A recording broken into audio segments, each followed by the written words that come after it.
Bonjour et bienvenue à l'émission Islam. Je suis ravi de vous retrouver ce matin.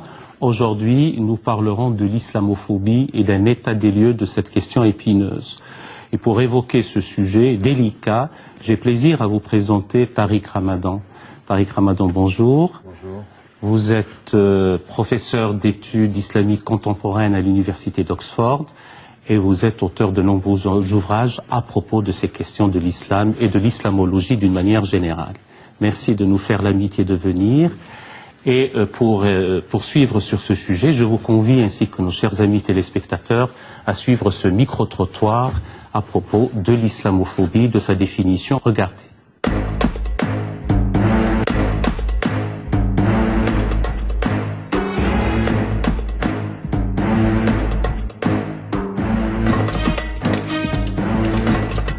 L'islamophobie, c'est ne pas accepter la différence de religion. Moi, je suis américain, donc c'est la même chose pour nous. Mais bon, c'est ça, c'est la peur de l'inconnu un peu. La peur de l'islam ici en Occident et la confusion entre l'islam et l'intégrisme. C'est un rejet de l'islam. Je pense que c'est un peu une peur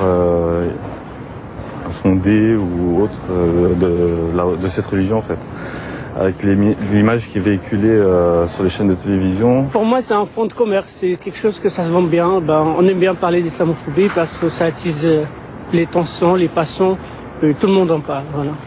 Il y a quelques années de cela, on avait de l'antisémitisme, aujourd'hui on a de l'anti-islam. Je pense qu'on peut quand même avoir des relations plus saines, plus normales. Voilà. C'est une manque d'information. Hein. La peur, ça vient toujours de l'ignorance.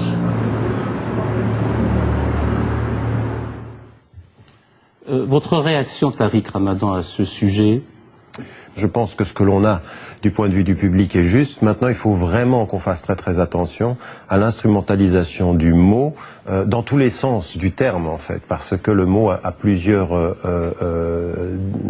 sens, plusieurs possibles utilisations politiques. Et quelle est l'acception que vous donneriez vous-même au mot islamophobie et qu'est-ce que ça sous-tend comme concept? Alors, moi, je fais très attention à son usage, même s'il a été officiellement utilisé par l'Observatoire du racisme à Vienne, par exemple, on parlait clairement d'islamophobie. Dans le monde anglophone, on l'utilise beaucoup plus aisément et sans crainte que dans le monde francophone. Cela étant, il faut, pour ma part, faire la distinction entre l'islamophobie comme un phénomène qui est clair aujourd'hui, d'un rejet de l'islam, d'une perception très négative de l'islam, d'une peur de cette réalité-là, et à partir de là, essayer de comprendre que quand on attaque les musulmans parce qu'ils sont musulmans, ou l'islam parce que c'est l'islam, sans autre circonstance ou sans autre cause que d'attaquer la personne pour ce qu'elle est.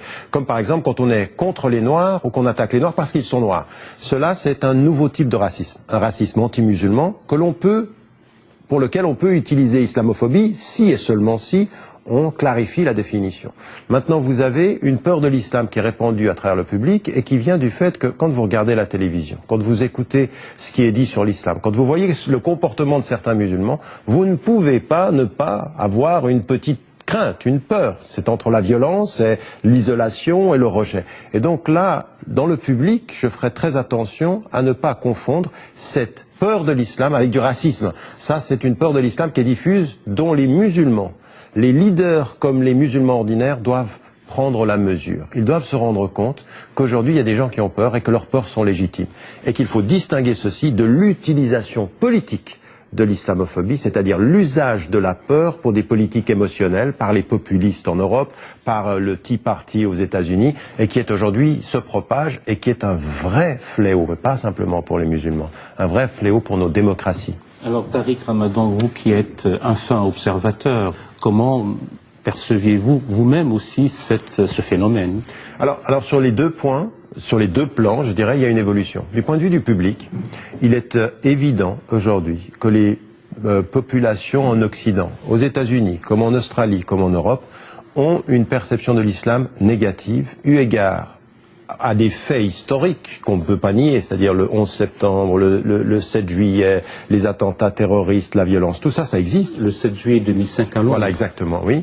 Et donc, on a des faits qui... Et puis, l'idée que l'islam pose problème. Dans mon pays, la Suisse, on a un parti populiste qui a dit, attention, les minarets, c'est l'arme des musulmans qui sont en train de coloniser nos pays. Donc là, on a quelque chose qui se répand et qui est une peur. Il faut en tenir compte, elle est grave, elle est profonde, il faut vraiment prendre cela très très au sérieux. D'un autre côté, ce qui augmente, c'est l'usage politique de ceci. C'est vrai en France, c'est vrai au Danemark, c'est vrai en Hollande, c'est vrai en Suisse, c'est vrai dans toute l'Europe, c'est vrai aujourd'hui aux États-Unis, au Canada. Des partis politiques ont compris que avec l'usage de l'islam comme épouvantail, comme élément à faire peur, pouvait leur faire gagner des voix. Alors on va de la prière dans la rue, au minaret, à la visibilité des musulmans, et ça c'est très important. La visibilité des musulmans, historiquement, qu'est-ce qu'elle dit? C'est que les musulmans se sont installés, qu'ils sont chez eux maintenant en Europe et qu'ils vivent. Et certains retournent ceci en disant, attention, leur visibilité, c'est-à-dire par la couleur, c'est par dire la tenue vestimentaire, c'est par les mosquées, eh bien c'est la preuve qu'ils s'intègrent pas. On est en train de retourner les choses, et là aussi, c'est un phénomène qui augmente, et donc nous devons être très très attentifs à cela.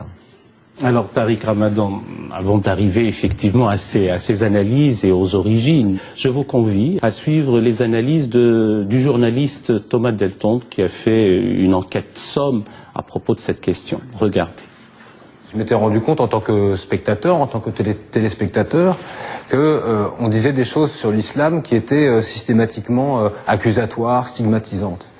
Et donc, ce qui m'a intéressé, c'est essayer de regarder, disons, les médias comme un observatoire de la façon dont on peut construire une opinion publique sur un sujet donné, et en l'occurrence sur la religion musulmane, sur les musulmans en général. Je mets des guillemets autour de musulmans parce que on n'est jamais tout à fait sûr de savoir de quoi on parle quand on parle de musulmans.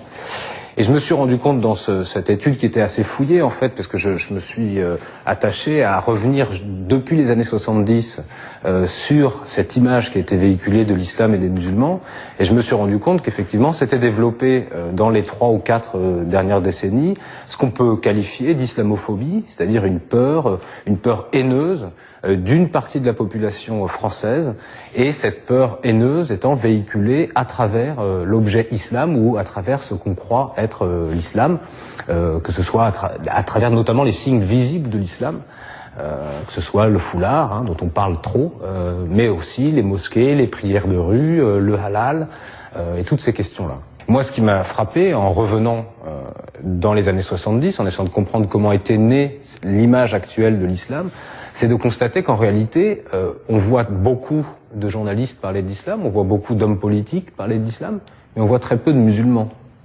Et donc c'est quand même assez ennuyeux de parler de l'islam, mais de donner si peu la parole aux musulmans et aux musulmanes. Je m'étais rendu compte de ça, notamment quand j'avais travaillé sur la première affaire des foulards, ce qu'on appelait à l'époque les tchadors, et j'avais calculé le temps de parole qui avait été donné aux premières concernées, en l'occurrence les élèves voilés. Et c'était des quelques secondes. Sur des mois de polémique, c'était quelques secondes. Ce qui prouve bien qu'on ne s'intéressait en fait pas du tout à la façon dont ces victimes finalement de la polémique pouvaient, elles, regarder cette polémique. On parlait sans eux. Voilà, c'était là un sujet signé Boualem Guerritli. Thomas Deltombe disait dans ce sujet qu'il y a une peur haineuse de l'islam.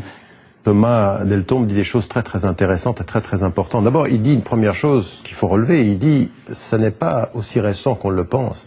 Il dit ça dure sur 3 décennies, et il a raison, c'est-à-dire qu'il y a quelque chose qui est en train de se passer avec l'installation des musulmanes et des musulmans en Europe, leur nouvelle visibilité, la question de l'immigration va faire provoquer un mélange, l'idée qu'on n'est plus chez soi, que toutes ces personnes ne sont pas véritablement européennes, pas véritablement françaises, pas véritablement américaines, que l'islam, c'est l'altérité. L'islamophobie, c'est ça, en fait. C'est la construction de l'autre. C'est la construction de l'autre, alors, dont on ne connaît souvent rien, et donc ça provoque des peurs, dont on a l'impression qu'il est un danger, qu'il devient une menace, et donc on va construire un discours sur la menace, c'est-à-dire de la protection, parce qu'on ne sait pas forcément qui l'on est. Eh bien, celui qui vient à nous, il dérange en plus qui l'on croit être, et donc ça provoque une autre peur.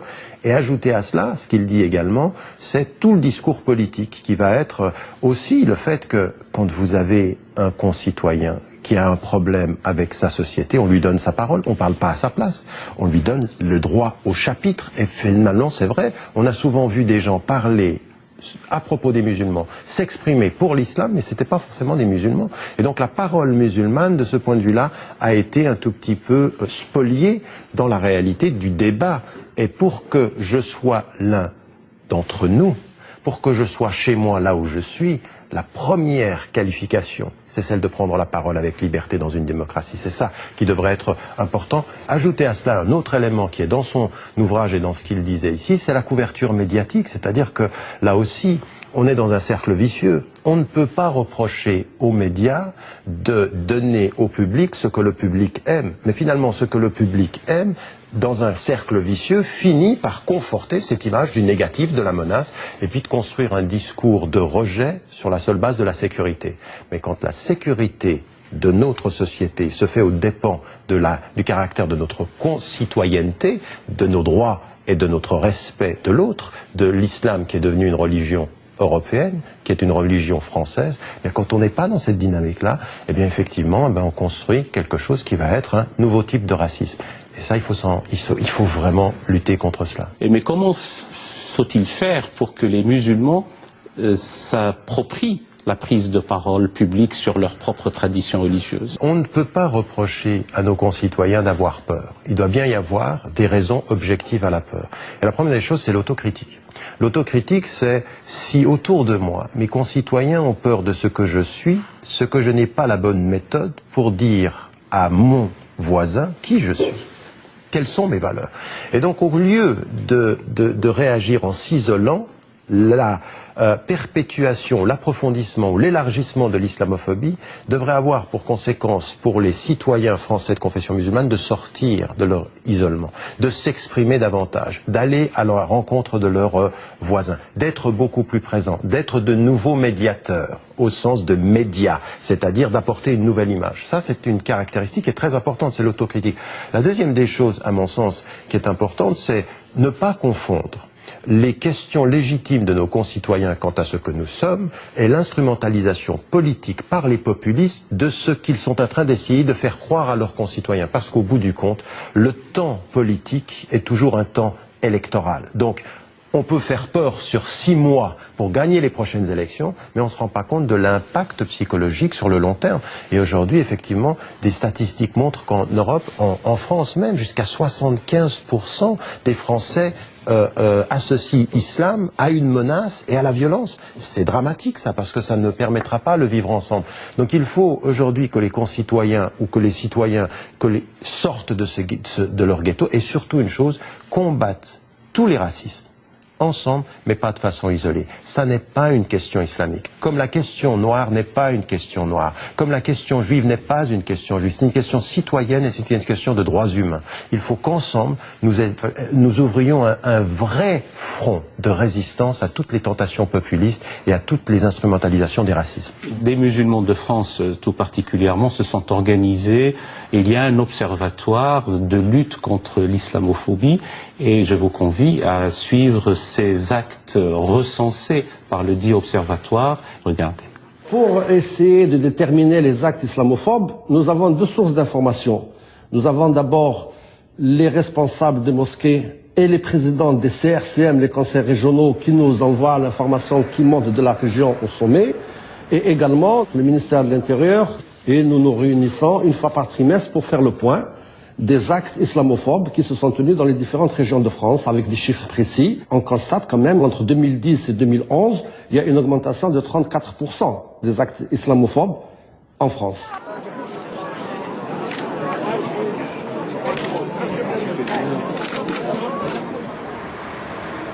Les actes les plus fréquents, c'est d'une part les tentatives d'incendie des lieux de culte ou incendie des lieux de culte.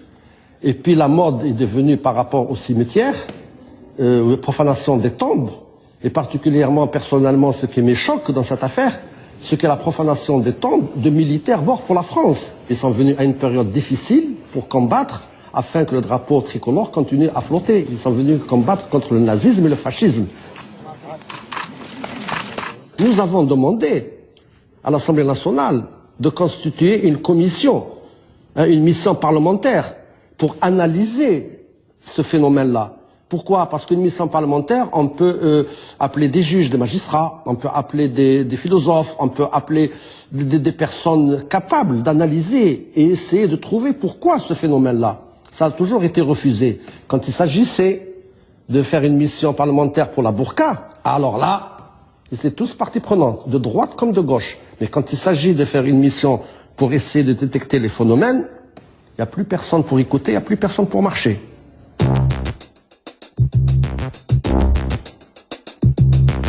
La première chose d'abord, c'est qu'il y ait une justice efficace, qu'elle ne pardonne pas des actes pareils. Qu'elle ne pardonne pas. Moi, je ne suis pas d'accord qu'on aille brûler une synagogue ou une église. Je ne serai jamais d'accord qu'on aille brûler une mosquée. Tous les musulmans honnêtes, sincères, n'accepteront jamais qu'on brûle une église ou une synagogue. Alors nous demandons le respect de notre religion. Abdellah Zekri, qui préside l'Observatoire de lutte contre l'islamophobie, a parlé d'une augmentation en un an de 34%, statistiquement parlant, pour lesquels il y avait dépôt de plainte. Quel est votre sentiment par rapport à cette recrudescence? Écoutez, ça confirme ce qu'on disait tout à l'heure, à savoir qu'on est vraiment devant un phénomène qui s'amplifie, qui s'intensifie et qui se décline sous différents modes. Parce que ce que fait son organisation, comme un certain nombre d'organisations en France, comme d'ailleurs partout en Europe maintenant, et ça c'est très important, c'est-à-dire qu'à partir d'un certain moment, il faut institutionnaliser notre résistance en disant, attendez, nous sommes des citoyens, nous sommes français, nous sommes britanniques, nous sommes danois, nous sommes européens, nous sommes américains, on ne vous laissera pas faire. Il y a le droit et vous respectez les lieux de culte et vous respectez les espaces sacrés et vous respectez les pratiques. Donc il faut de ce point de vue-là se placer dans l'ordre du droit et faire ce qui est fait. Ça c'est une première attitude de résistance par rapport, et il l'a très très bien dit, à un certain silence de la classe politique parce que il fait bon parler de l'islam comme problème, il fait pas bon de se mettre du côté des musulmans pour trouver des solutions de droit. C'est-à-dire on parle tout le temps de l'état de droit, mais ça vous fait pas gagner des élections en gros. Soutenir une association contre l'islamophobie, vous n'allez pas gagner les prochaines élections, ni législatives, ni présidentielles. Donc en l'occurrence, ça fait pas vendre. Donc là, il faut se placer du point de vue du droit, et je pense que cette première démarche est importante. Là maintenant, après... Non, et à votre connaissance, dans les autres pays européens, il y a des structures similaires à cet observatoire? Bien sûr, il y a des structures très très importantes. On a un grand mouvement qui s'appelle CARE aux États-Unis qui recense exactement de la même façon tous les actes et qui va plus loin parce qu'il y a une deuxième étape. Il y a cette étape qui est l'attaque contre des cimetières, l'attaque contre des lieux de culte, puis ensuite il y a des choses qui sont un tout petit peu plus subtiles, c'est-à-dire ce dont on parle véritablement quand on parle de discrimination, quand on parle de racisme, c'est la discrimination à l'habitat, c'est la discrimination à l'emploi, c'est la discrimination vis-à-vis des femmes comme vis-à-vis des hommes, parce qu'on a beau dire qu'il faut aujourd'hui respecter le droit des femmes, il se trouve quand même que quand vous êtes une femme, que vous êtes d'origine nord-africaine ou que vous êtes d'origine asiatique, et qu'en plus vous êtes musulmane, ben vous vous trouvez en face de mur. Quand vous êtes un homme, la discrimination à l'emploi, ça n'est pas... vous pouvez parler français sans accent, mais si votre nom a un accent qui ne se décline pas dans votre voix, eh bien finalement vous n'avez ni l'appartement ni l'emploi. Il faut de ce point de vue-là vraiment aller plus loin. Et l'autre étape, elle est un vrai travail sur les discriminations structurelles, sur des choses qui sont absolument pas acceptables aujourd'hui dans une démocratie et qui se déclinent aujourd'hui. Ça n'est pas, il faut le dire, il faut le répéter, il faut que les gens nous l'entendent. C'est-à-dire que c'est pas facile de s'appeler Ahmad ou Abdallah quand on cherche un emploi. Ça n'est pas la même chose quand on est Fatima ou quand on est Zainab. C'est aujourd'hui, on a un vrai problème et on a ce discours populiste qui continue à faire de l'islam cette idée que finalement, quand vous êtes français et musulman, vous n'êtes pas complètement français. Et donc on serait légitimé à vous traiter d'une façon qui n'est pas égalitaire. Tariq Ramadan, la tradition religieuse islamique apparaît comme un repoussoir, et comment faire pour lutter contre ce fléau et ses déclinaisons et ses conséquences sur la vie de tous les jours? Moi, je ne cesse de dire à tous ceux que je rencontre, à tous les musulmans que je rencontre et aux citoyens en disant cessez d'être les objets de la perception d'autrui et devenez les sujets de votre propre histoire.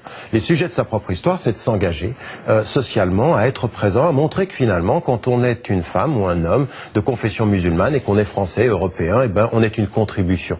Moi, je suis pour qu'on dépasse complètement ce discours sur l'intégration qui continue à faire de l'islam une altérité, de dire on est pour la contribution. Aujourd'hui, c'est cette contribution. Donc il faut être partout et il faut être présent. Par exemple, il faut être présent dans les médias, il faut être présent dans les institutions scolaires. Il ne faut pas se penser en parallèle, il faut être présent et riche au cœur de la cité, pas en parallèle de la cité, pas ailleurs. Ça, c'est une première démarche. Et l'autre démarche, c'est celle qui est celle des institutions ou des organisations et des associations, c'est de dire, eh bien, vous savez, au bout du compte, l'égalité, c'est une lutte. L'égalité, on ne vous la donne pas sur un plateau. L'égalité, ça veut dire se battre pour qu'on soit respecté sur le marché de l'emploi, qu'on soit respecté. Donc, lutter sans violence pour le respect, se présenter avec respect pour la contribution.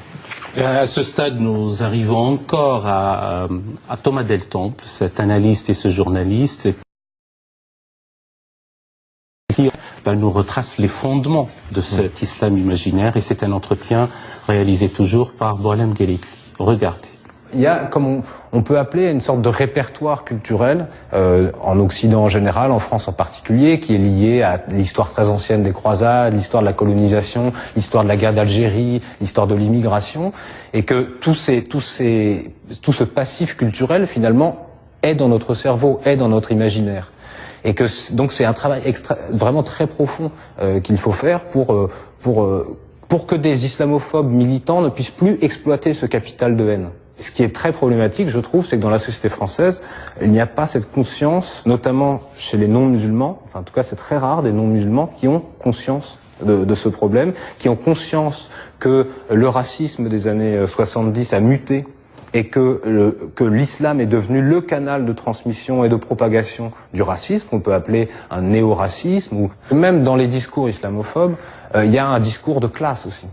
C'est-à-dire, et d'ailleurs vous le voyez bien dans la façon dont on parle de la communauté musulmane. Si vous regardez bien à la télévision ou dans les magazines comment on parle de la communauté musulmane, vous vous apercevez qu'elle est toujours divisée en deux. Il y a ce qu'on appelle les musulmans modérés et de l'autre côté ce qu'on appelle les islamistes. Or, si vous regardez bien, les musulmans modérés, c'est toujours des gens qui font finalement partie de la bourgeoisie. Toujours des gens qui sont relativement riches, très bien, souvent bien financés, qui ont des positions dominantes dans la société française, et c'est eux qu'on va appeler modérés. Par contre, les gens des classes populaires, ils vont jamais être considérés comme modérés. Ils vont toujours être soit considérés comme néfastes, soit être considérés comme des victimes faciles de l'islamisme. Or, c'est absolument faux. C'est un découpage complètement artificiel de la soi-disant communauté musulmane. Tariq Ramadan, votre réaction à ces deux idées forces, d'abord sur l'épithète modéré qu'on accole à certains musulmans, et aussi que le racisme serait plutôt de type économique. Je pense qu'il y a beaucoup de vrai dans ce que dit Thomas Deltombe ici. Il y a d'abord cette idée que, d'une part, la couverture médiatique, ce que l'on présente, cette façon finalement de présenter encore les musulmans, français de confession musulmane, selon deux catégories. Soit vous êtes modéré, soit vous êtes un radical ou vous êtes un fondamentaliste. Mais ça, c'est l'ancienne typologie.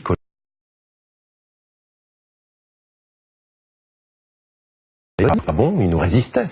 Cette attitude de la binarité de l'autre est une attitude d'abord paternaliste, coloniale, et surtout, elle n'est pas acceptable. L'islam est aussi complexe que l'est le christianisme, le judaïsme, le bouddhisme. Il y a une diversité de tendances, et donc déjà, il faut de ce point de vue-là se rendre compte d'une chose. Et là, je pense qu'il soulève un point très très important, c'est le passif culturel. Ce que Jung appelait l'inconscient collectif fonctionne vraiment. C'est-à-dire, on a aujourd'hui un amassé des perceptions historiques qui font de l'islam cet autre, qui font de l'islam cette menace, et c'est là, c'est très très présent. Et donc on peut jouer de cela. C'est pour ça que beaucoup, très très souvent, le discours sur l'islam aujourd'hui devient très vite passionné.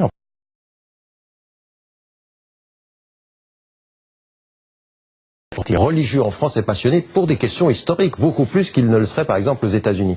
Donc il faut tenir compte de cet élément historique. L'autre chose qu'il dit et qu'il met en évidence, c'est qu'on ne peut pas aujourd'hui ne pas tenir compte du fait que ce nouveau racisme aussi se conjugue à travers des catégories sociales. Et que très très souvent on a islamisé des questions strictement sociales. La question du chômage, la question de la fragilité sociale, de la marginalisation, de la violence sociale, ça n'a rien à voir avec l'islam. Mais c'est très facile d'islamiser le problème et puis d'instrumentaliser ceci en disant mais l'insécurité dans les banlieues, c'est simple, c'est ces étrangers, ce sont ces musulmans qui nous colonisent. Tariq Ramadan, pour sortir aussi d'une logique de jérémiade, de victimisation, que les citoyens musulmans ont dû afficher à un moment ou à un autre. Je pense, comme vous, qu'il faut que nous sortions de l'attitude victimaire, sans que cela veuille dire que nous reconnaissions qu'il y a des victimes historiques, c'est-à-dire ceux qui sont venus d'Afrique du Nord pour travailler en France, ils ont quitté leur pays pour des questions difficiles, pour des situations sociales difficiles et économiques difficiles, et ils sont venus ici. Il faut reconnaître cette histoire-là, ils sont aussi des victimes de cette histoire-là, ils ont été aussi victimes. Maintenant, deuxième, troisième, quatrième, cinquième génération, on ne peut pas, sur le ton du reproche historique permanent, dire ah ben notre histoire explique nos défaillances actuelles. À partir d'un certain moment, il faut se lever, il faut devenir effectivement des hommes et des femmes de conscience, et il faut faire le travail dont nous parlions tout à l'heure. Ça, c'est un point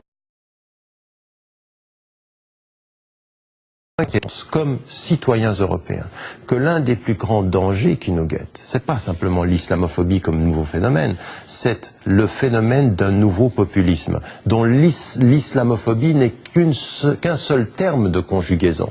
La réalité aujourd'hui, c'est qu'on a des gens qui gagnent des élections en faisant peur, qui sont contre la liberté, qui ont des politiques liberticides, qui sont dans le recroquevillement identitaire, cette espèce de vision de soi à l'exclusion de tous les autres. Et puis, vous savez, juste une chose que j'aimerais mettre en évidence, c'est que on a vu aujourd'hui des hommes et des femmes au nord de l'Afrique, au Moyen-Orient, qui se sont levés et qui disent exactement la même chose que nous disions tous ici. Tariq Ramadan, vous avez pour le réveil, les convulsions, parfois paroxystiques, de l'autre côté de la Méditerranée, constituent un atout pour une meilleure compréhension du fait islamique et pour un apaisement, ou c'est une crise qui est ouverte? Ben écoutez, on ne sait pas ce qui va se passer encore au Moyen-Orient ou en Afrique du Nord. On est en train de voir des évolutions en Tunisie, on est en train de voir aussi des évolutions au Moyen-Orient. Par contre, ce que l'on a vu et que je mettais en évidence tout à l'heure, on a vu des peuples, des femmes et des hommes, et beaucoup de femmes d'ailleurs, qui se sont levés en disant nous ne voulons plus de dictateurs, nous ne voulons plus de corruption, nous voulons la liberté, nous voulons la démocratie et la démocratisation de nos sociétés.